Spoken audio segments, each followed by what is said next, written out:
જય શ્રી કૃષ્ણ મિત્રો, નિત્ય સત્સંગમાં આપ સૌનું સ્વાગત છે। આજે આપણે સાંભળીશું પત્નીને ક્યારે પતિની ડાબી બાજુ બેસવું જોઈએ। તો કે શાસ્ત્રો પ્રમાણે પત્નીને વામંગી કહેવામાં આવે છે, જેનો અર્થ થાય છે ડાબો અંગનો અધિકારી। એટલા માટે પુરુષના શરીરનો ડાબો હિસ્સો સ્ત્રી માનવામાં આવે છે। આના પાછળનું કારણ એ છે કે ભગવાન શિવના ડાબા અંગમાંથી સ્ત્રીની ઉત્પત્તિ થઈ હતી, જેથી શિવ અર્ધનારેશ્વર કહેવાયા।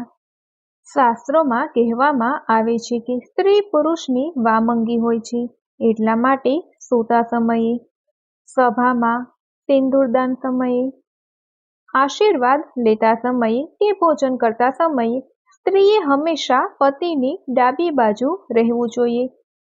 આ રીતે બેસવાથી શુભ ફળની પ્રાપ્તિ થાય છે। વામંગી હોવા છતાં પણ અમુક કાર્યોમાં સ્ત્રીએ જમણી બાજુ પણ બેસવાનો શાસ્ત્રમાં નિયમ કહેવામાં આવ્યો છે, જેમ કે કન્યાદાન, વિવાહ, યજ્ઞકર્મ, જાતકર્મ, નામકરણ અને અન્નપ્રાશનના સમયે પત્નીએ પતિની જમણી બાજુ બેસવું જોઈએ। પત્નીએ પતિની ડાબી અને જમણી બાજુ બેસવાના પણ ઘણા તર્ક શાસ્ત્રોમાં કહેવામાં આવ્યા છે। જે કાર્યોમાં પત્ની પતિની ડાબી બાજુ બેસે છે તે કાર્યો સાંસારિક માનવામાં આવે છે, આથી તે કર્મને સ્ત્રી પ્રધાન કર્મ કહેવામાં આવે છે।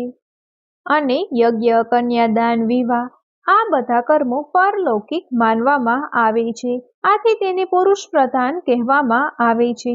અને આ બધા કાર્યોમાં સ્ત્રી હંમેશા પતિની જમણી બાજુ બેસે છે।